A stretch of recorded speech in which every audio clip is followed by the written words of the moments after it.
নমস্কার বন্ধুরা, ভালো আছেন? আজ আবার একটি নতুন ভিডিও সুস্বাগতম।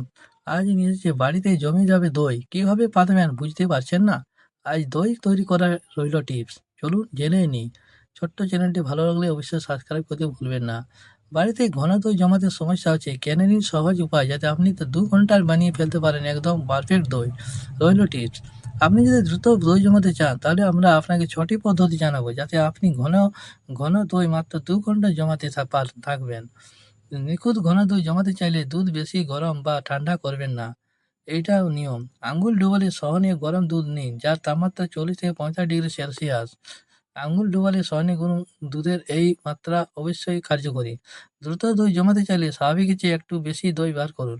1 কাপ দুধে 1 থেকে 2 চামচ দই দিতে পারেন। টাটকা টক ও ঘন দই জমানোর জন্য ব্যবহার করুন। মাটির পাত্র, ইনসুলেট বাক্স বা ক্যাস্ট্রোল ইত্যাদি পাত্র ব্যবহার করুন দ্রুত দই জমানোর জন্য। মাটির পাত্রে দই তাড়াতাড়ি জমে এবং সুন্দর ঘ্রাণ আসে। দ্রুত দই জমাতে চাইলে এই দই জমানোর পাত্রটি একটু গরম করে নিন। এতে দই তাড়াতাড়ি জমে যায়।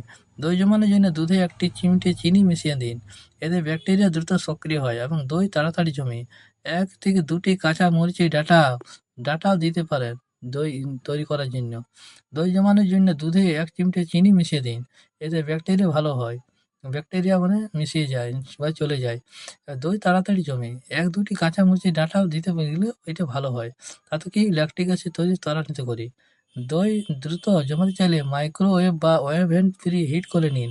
তারপর বন্ধ করে দইয়ের পাত্রটি রাখুন। এতে দই ঝটপট জমে যাবে। তাহলে আর চিন্তা কিসের? এবার থেকে বাড়িতে দই বানাতে চাইলে মেনে চলুন এই টিপসগুলি। অবশ্যই দই তৈরি হয়ে যাবে। এই পর্যন্ত ভিডিও।